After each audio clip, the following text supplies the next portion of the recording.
And so just settling into our meditative posture.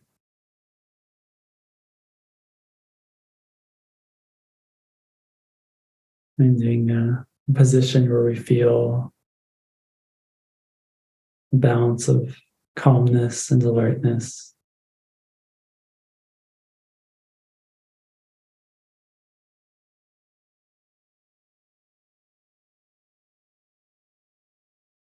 And just becoming aware that there is a body sitting.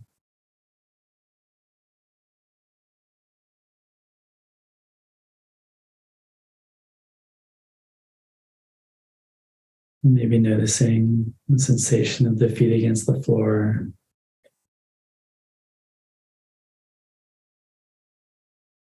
And the body against the chair or the cushion.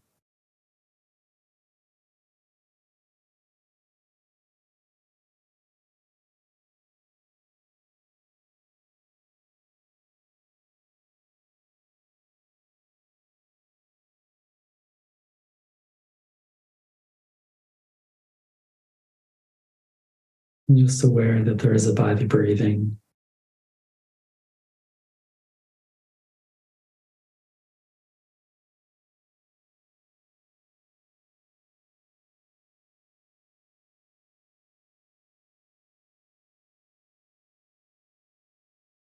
And you may feel the belly rising and falling.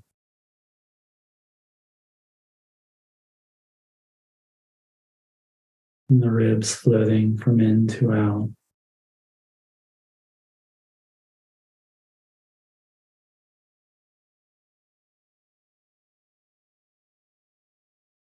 And chest expanding, collapsing.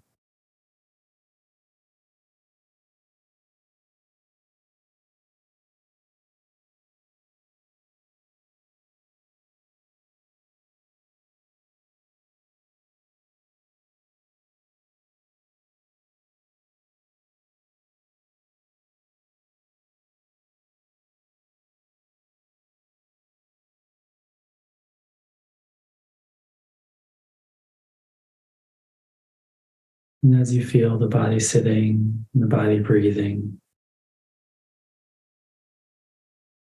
you may notice some areas of tension that are being held.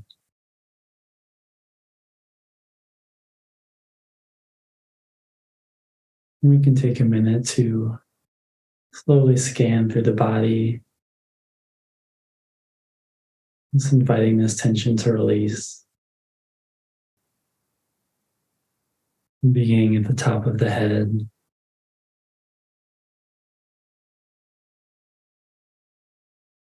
And welcoming the sense of softening in the forehead, and the space between the eyebrows.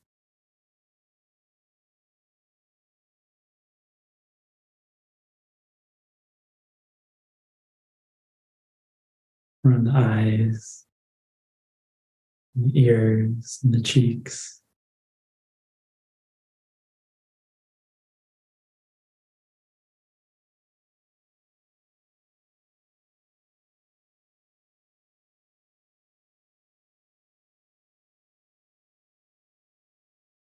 Moving down through the jaw,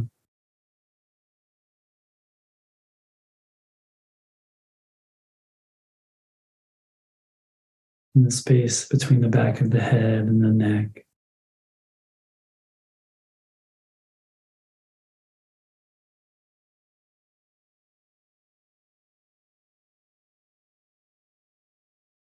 Under the neck, and allowing the shoulders to drop down and back.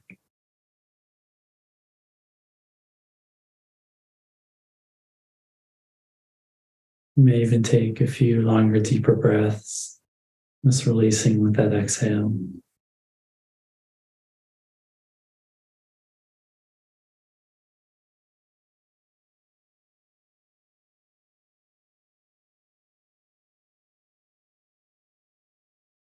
And continue down through the body at your own pace.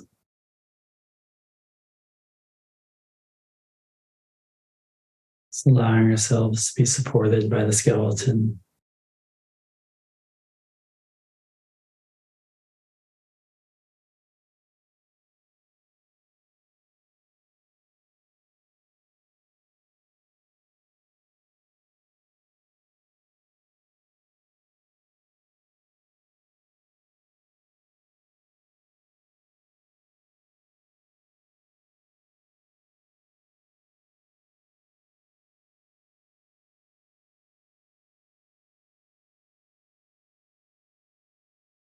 And as we do this, you may notice that certain tension may stay or it may go.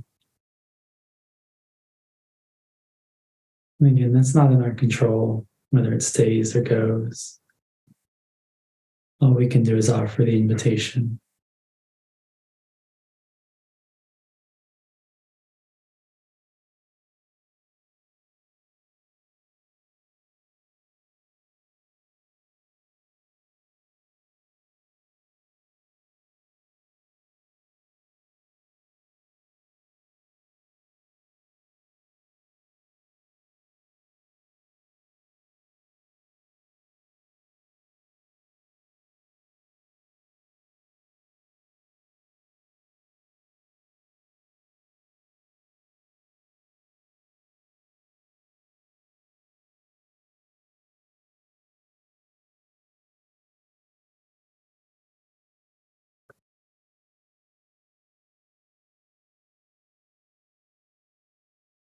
Once you've offered this invitation throughout the body,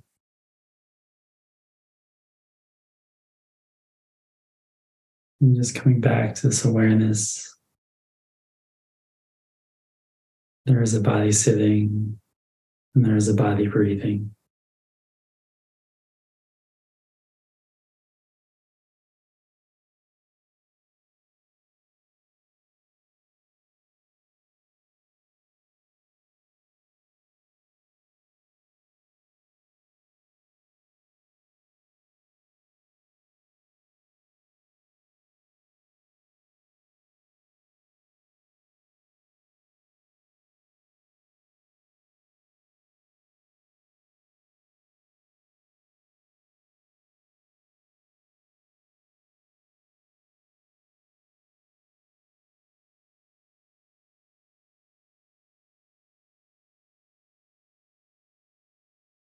Just aware of what it's like to be in this body in this moment.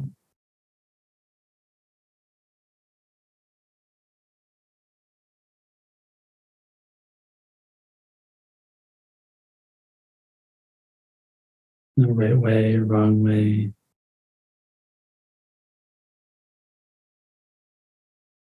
Just aware of what it's like.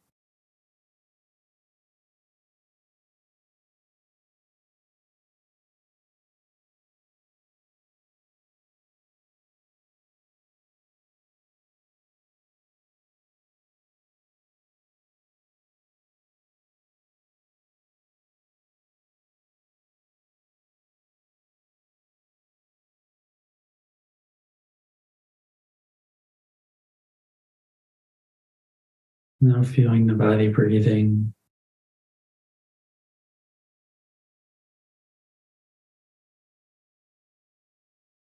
Aware of how each breath fills the body.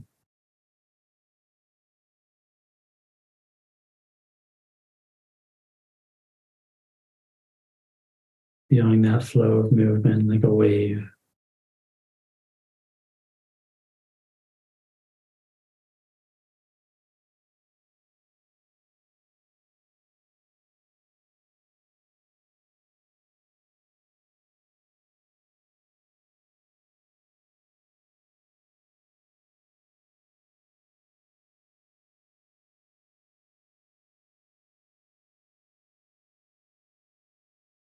Allowing the body to breathe itself.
aware of our moment to moment breath.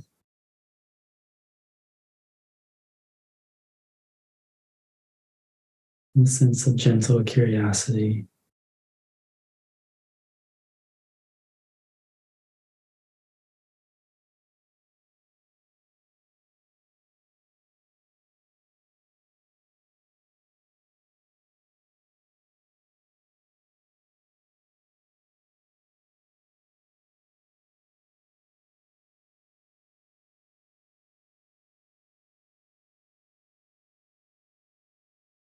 Noticing the beginning, the middle, and the end of each flowing breath.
And the mind may wander to worrying or planning, judging or fantasizing.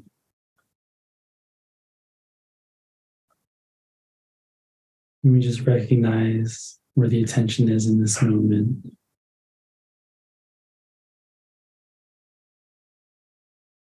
And knowing that the brain produces thoughts, just like the lungs breathe, the heart beats, and the eyes blink.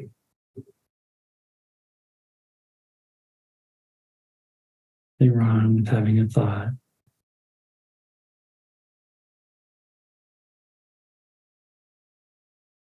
And we just gently come back to the sensation of the body breathing.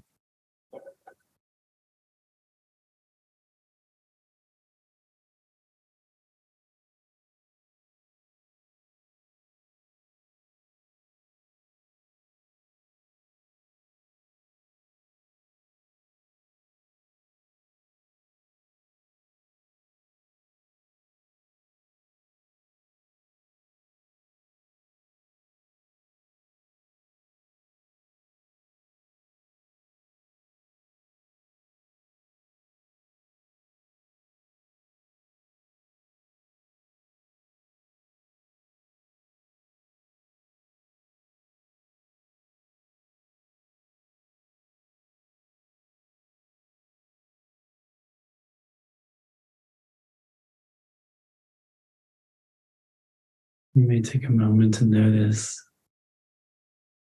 the body feels contracted. And if there's a sense of straining, to pay attention to notice.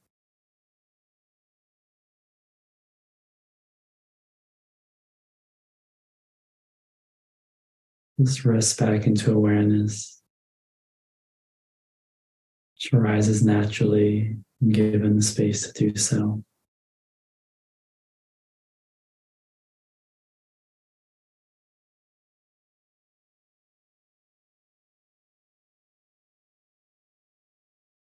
In this moment, there is nothing we need to do,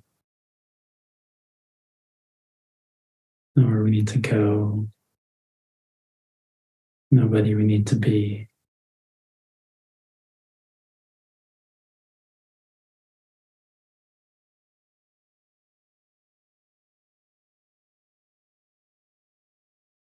the phenomena of the breath.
Just aware of this experience as it is,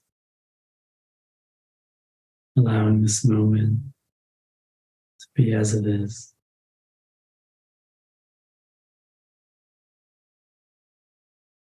The body breathing itself.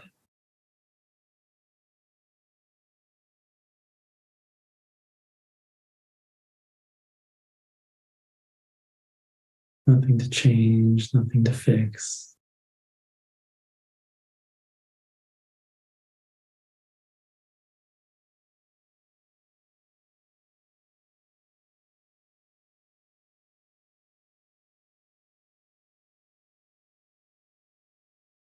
Aware of the experience of being here and now.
Just opening up the awareness a bit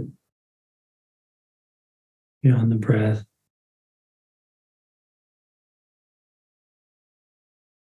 What's it like to be sitting here and now?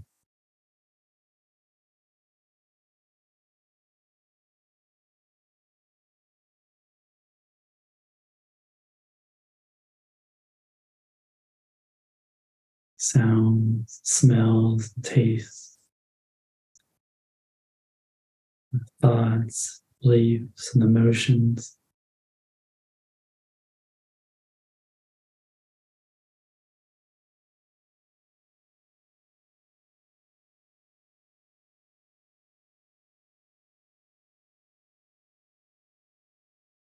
Just holding all this in this moment.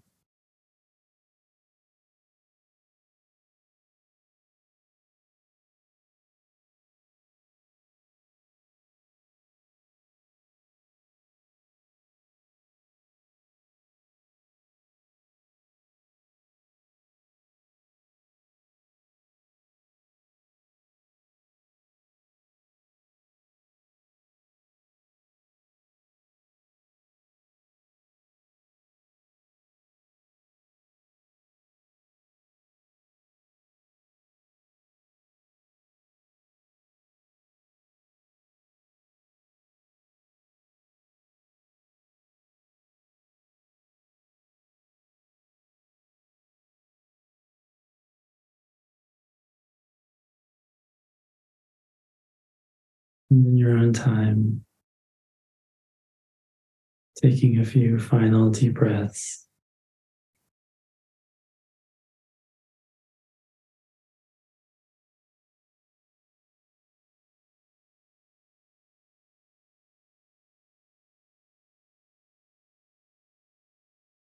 Maybe subtly moving some fingers and toes.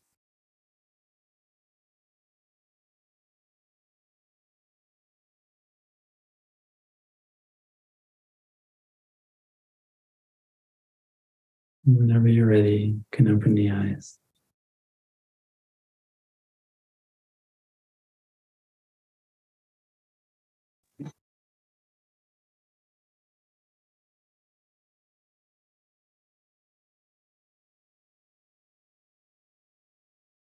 Take a drink of water or anything if you need. In just a moment, I'll begin the Dharma talk.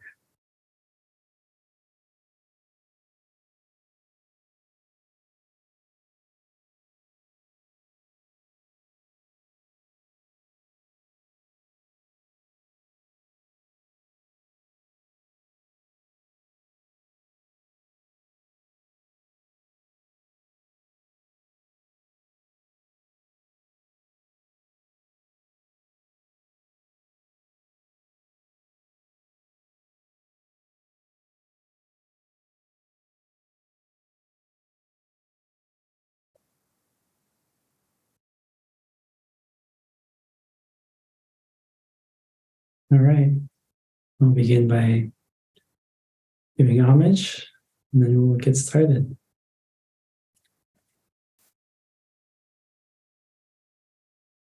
Namo tassa bhagavato arahato samma sambuddhassa.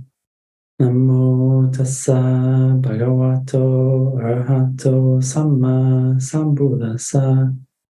Namo tassa bhagavato arahato samma sambuddhassa.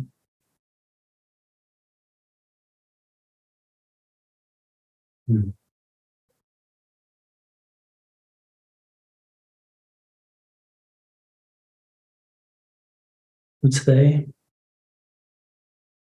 want to talk about the idea that there is no we in suffering, but there is a you and an I. And so one more time, that there is no we in suffering, but there is a you and an I. And so I'll obviously get more in depth into what this means, but I want to begin with the story.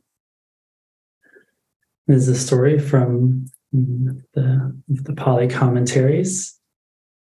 It's the story of Kisa Gotami and the mustard seed. So some of you may be familiar with this story, and likely some of you aren't. But this is from, there's actually some debate about this story, some confusion among scholars, because there's a commentary in the Pali commentaries that doesn't exactly align to the Pali Sutta, the canonical text. So if anyone is interested in this sort of mystery, this is a fun one to dive into. But it's a story that I really love. And it relates to the Therigatha 10.1 in the Pali Suttas. And I do want to recognize, as I always does, the translators who I learned this story from. So I used a translation from Andrew Olensky and commentary from Tanisaro Bhikkhu, both on Access to Insight. Is really my go-to source, along with Sutta Central. Then I also listened to a beautiful Dhamma talk by Ayya Dhammadipa on this subject lately. That was very insightful for me. So the story of Kisa Gotami begins when she's born. She's born in the small town Savatthi. And she's born into a family with very few means. Her family does not have much money. And because of this, she grows up and she's quite skinny. A lot of people don't look at her and think that she's conventionally beautiful. And so she actually faces a certain amount of ridicule for this as she's growing up.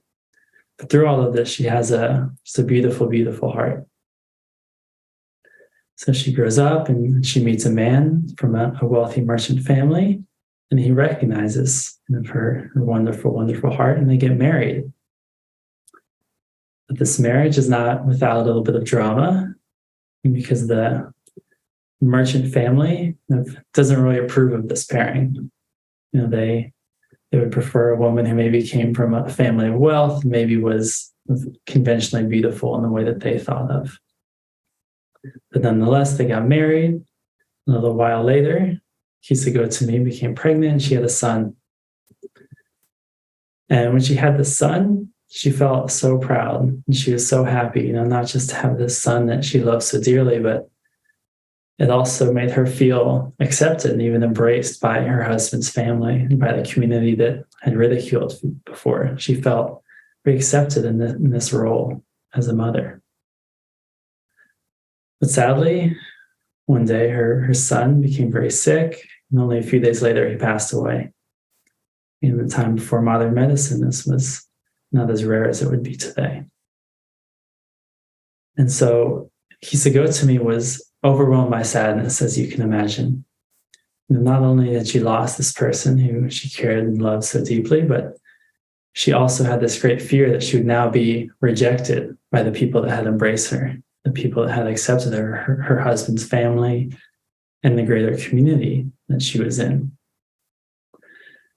And so she basically was unable to handle the grief and the pain, and was in a state of panic. And she would not accept the fact that her son had passed. So what happened, as the story goes, is she went into town carrying her son, already passed away, and started asking people, do you have medicine for my son? Do you have medicine for my son? Person after person, and there's no medicine for death. Some people even showed a sense of contempt for her. But eventually she came to somebody who told her that, I don't know if this person can help you, but there is a person who they say is a great healer. She was referring to the Buddha. And so Kisagotami is excited, and she goes to where the Buddha is staying at that time. And she asks, Venerable Sir, do you have medicine for my child? And, Buddha looked and understand the situation. He says, I can help you, but I need you to bring me a mustard seed. And this mustard seed must be from a household that has not been touched by death. And so Kisagotami was excited by this news. She had a little bit of hope. And mustard seed back then was very common. It's like a normal household today having salt or pepper. So she goes to the first house and she tells them, I need a mustard seed, and I need that from a household that has not been touched by death. And so they say, well, we have a mustard seed, but our family has been touched by death. And they share the story of the people that they have lost to Kisagotami. So she goes to the next house, and the same thing happens. They have a mustard seed, but their family has been touched by death. And they share the stories of those people they've lost, the children, the grandparents, the brothers, the sisters. And so Kisagotami goes to the next house, and the next house, and the next house, and the next house. And by the end of that day, she comes to understand why the Buddha had sent her on this quest. She realized that death comes for all, it's universal. And so with this realization, she takes her son, brings him to the charnel ground where they buried or took their bodies at that time. And with this recognition of what she had learned. And she said that upon leaving him there, that death is not only for you, death is for everyone. And after this, she goes back to the Buddha, and the Buddha says, did you bring the mustard seed? And she looks at him and she says, Venerable Sir, done is the business of the mustard seed, because she has this understanding. And the Buddha responds to this with the saying, person with a mind that clings, deranged to sons or possessions, swept away by death that comes, like a mighty flood to sleeping town. And upon hearing this, she enters the stream, which is the first level of enlightenment. She takes refuge and becomes a nun, and actually becomes among this group of the elder nuns who attained enlightenment. And so there's a somewhat happy ending to a rather sad story. And there's a lot that can be taken from that story. And you can, if we asked everyone here, people would have different takeaways. I want to talk a little bit about something that stuck out to me in particular. One of those things is that in that story, there are very good examples of all the three marks of existence in Buddhism. And so these are also known as the three characteristics oftentimes. These are known as anicca, dukkha, and anatta. So anicca is this idea of impermanence or inconstancy. And dukkha is been translated as suffering or dissatisfactoriness. And then anatta. Anatta is not self. And so I'll share the Buddha's words on these three characteristics. And this is from the Dhammapada, the 20th chapter, called The Path. in the translation by Buddha Rakita. He says that all conditioned things are impermanent. When one sees this with wisdom, one turns away from suffering. This is the path to purification. All conditioned things are unsatisfactory. When one sees this with wisdom, one turns away from suffering. This is the path to purification. All things are not self. When one sees this with wisdom, one turns away from suffering. This is the path to purification. And I really want to talk about that last idea in there, anatta, because that's the one that seems to, especially coming into Buddhism, trip up the most people, the idea of not self. Particularly in that story, the idea of impermanence is very clear. The story is all about death. There's clearly a lot of suffering in the story, and that one's very clear. But what stuck out to me was not self. And so, there's an incredible amount of depth and nuance to this teaching. And we're all lucky, we have access to someone who can guide us in this teaching. And that person to guide us through all the depth and the nuance and the intricacies of it is not here today. That person is Ayya Dhammadipa. But I am here today. And I've found this teaching to be very applicable to my life as of late. And I really wanted to share because I felt so long in my practice that this is one of the more inaccessible teachings, one of the ones that's harder to understand. And I certainly don't mean to say that I have, internalized this great wisdom of anatta. I'm certainly not an enlightened being, but I have found this teaching to be very relevant to my life and overcome the sort of convoluted or confusing talk about anatta. So for me, where I see it in this story is, when Kisa Gotami goes from house to house, she is having the experience of hearing all the stories of all the loved ones that have been lost by the people in these homes. Again, so when she's in her suffering, she is in this place, especially because of the context where, she's afraid of being rejected by her family, by the community. She's even afraid that her husband will reject her now that their son is gone. So her grief brings her into a tighter and tighter self, stronger and stronger sense of isolation, of feeling alone. And so the beauty of this teaching the Buddha gave is that, he made her go from house to house, knowing that, if she asked for mustard seed and asked, has anyone here died? She would get responses. She would get stories. And she would be able to connect to those people.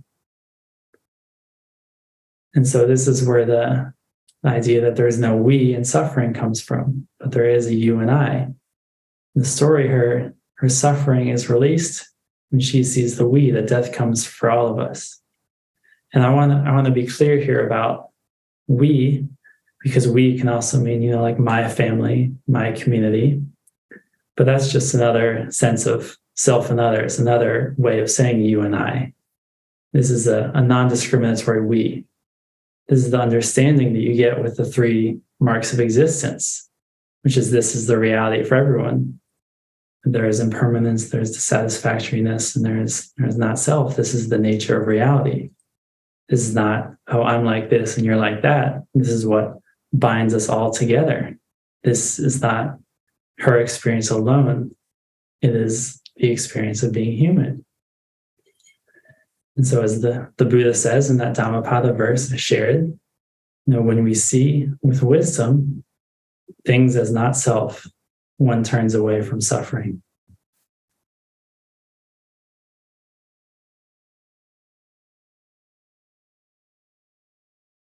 And so I wanted to share a little bit about what that means in the context of just me being here today. Because, that's a very heavy, a very weighty story, and we'll get back to it. But, the teaching of anatta, like I mentioned, can feel very convoluted and confusing. But a lot of times I just experience it as this delusion. I am the center of the universe. So the easiest example I could think of was preparing for this Dhamma talk. Okay, it's a little stressful at times. I have done things like this before, but there's stories that come up, and all the stories are about me, myself, and I. Okay, am I going to meet I's expectations? Am I going to, disappoint the people on the call? Like, oh, do I know enough about the Dhamma to share it with others? Okay, that is a very stressful way of existing in the world, and I think it's a way that we far too commonly go through our day-to-day lives. And so the flavor of my experience for preparing for this talk changes so much. And I have a lot of practice doing this because I have these neurotic thoughts all the time, like many people. Okay. So I have this experience of, okay, I'm going to turn my attention, orient my viewpoint to that collective we, the understanding of, again, I can be here, not Jason proving that he's a great teacher, proving that he knows the Dhamma. But I can be here as just a nameless messenger, someone transmitting the Dhamma that's been passed from countless teachers through thousands of years, passing along to you. And then the next section, I'm sure people will have questions or thoughts that they'll share with me, and kind of have this experience together. And I can revel in giving the gift and offering it for all of us together. I can revel in just the uniqueness and the curiosity I have for the Dhamma itself. And like, this is cool, instead of worrying, oh, is I going to email me and tell me that I cited the wrong passage in the text? Okay? That is papancha, proliferation. Okay? And it's all about the I, me, myself, and I. And so that's again why I say that, we can have this experience where when the I fades away and there's no longer I and the you, not worried about you judging the I, and it's just a we together, suffering goes away. It's amazing. And it might just last for 1 second, maybe it lasts for 2 minutes, maybe it lasts for 10, who knows? But I really wanted to share that because this has been such a powerful practice for me, and I feel like it's a way of connecting to anatta in a way that, I put off for so long. And I actually had the experience of, in preparation for this, is, ordering words this way and that way. And, I actually oriented myself so much, I feel like, towards the greater good. I actually stopped preparing, and I reached out to some friends who I thought could benefit from hearing from me. And I was like, wow, the fear I had around this Dhamma talk has just dissipated. And we all have these experiences, again, where the I is not so present. For many people, it may be, deep in meditation, or it could be kind of when we're in a flow of creating art, or when we're participating in something much larger than ourselves, like, a protest or a concert. It could be when we're struck by the awe and wonder of nature. And it could be, a bunch of different ways for different people. But we can access it, and that's a really, really powerful thing.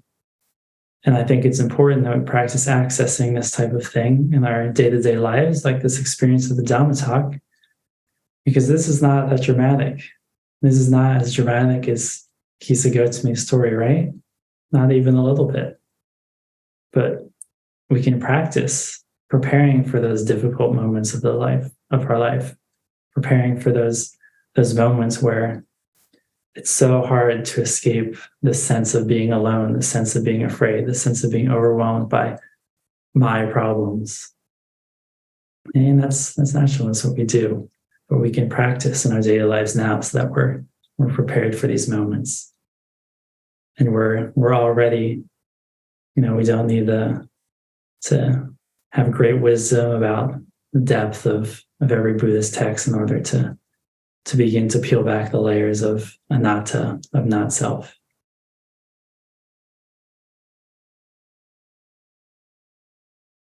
And so I did want to come back to the story, and also just a little bit of research to bind this all together, because I work as a therapist, and one of the things I help people with is just this level of I talk. And there's a lot of research that indicates that basically I talk is a marker for negative emotions. And they've even done studies where they can predict, using basically how much someone says I in their social media posts, they can predict that person's level of depression in the future. And so it's really amazing in this practical way that we can connect to the I talk, to this delusion that we are the center of the universe. And again, we can connect to this broad we perspective, and we can do this in a number of ways. Again, we can do it through some of the Brahma viharas. Shall mention the compassion practice. Again, these are practices that Ayya offers: compassion practice, equanimity practice, empathetic joy, sympathetic joy, and loving kindness. This helps us, again, break the delusion that we are the center of the universe. And that's a very powerful practice. And I think that this is important to say, that this is not something that's reserved for, esoteric Buddhist texts. And I have this quote that I really, really appreciate from Albert Einstein. And I do want to know, Albert Einstein was not a Buddhist. If you go online, you can find countless fake Einstein quotes, just like you can find countless fake Buddha quotes. Him saying all types of nice things about Buddhism, but I don't think any of those are verified, or they're few and far between. But this is a quote that I have confirmed to be true. And it's not specifically about Buddhism, it's just about his viewpoint. So he says that a human being is a spatially and temporally limited piece of the whole, what we call the universe. He experiences himself and his feelings as separate from the rest, an optical illusion of his consciousness. The quest for liberation from this bondage is the only object of true religion. Not nurturing the illusion, but only overcoming it, gives us the attainable measure of inner peace. I'm going to read that last line one more time. Not nurturing the illusion, but only overcoming it, gives us the attainable measure of inner peace. Again, so that's the attainable measure of inner peace comes from not nurturing the illusion as being separate from the rest. In our heads, right, all the time, if we're mindless for 1 minute, even if we're reading about something not about ourselves, we're reading the news, or we're scrolling through social media or whatever, there's this sense of I becoming. I like this, I don't like that, I agree with that, I don't agree with this. And with this practice of mindfulness, we can come to relate to break this illusion.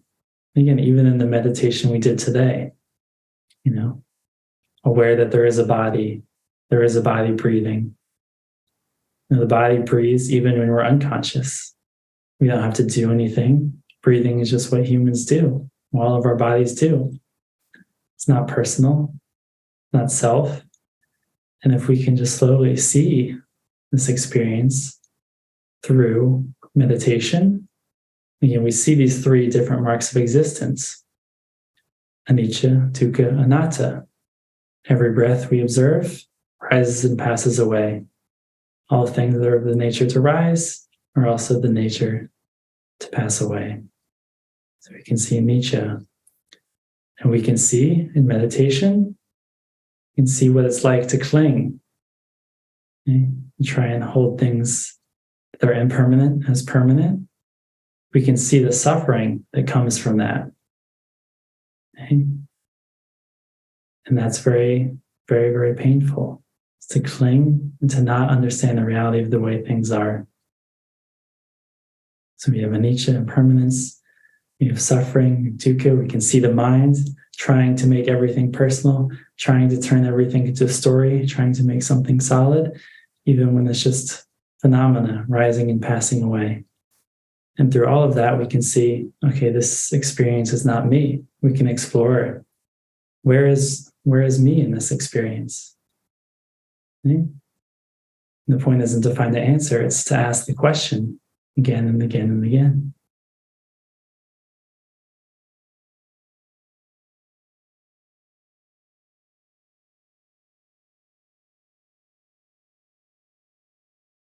And so I'm very grateful in this moment to be here with you all and to feel like we are all together in this, in escaping there is a you and I in suffering, but there is none in we.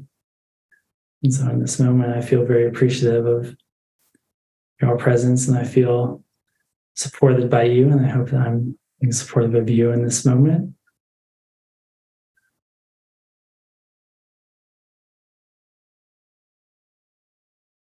So thank you all so much.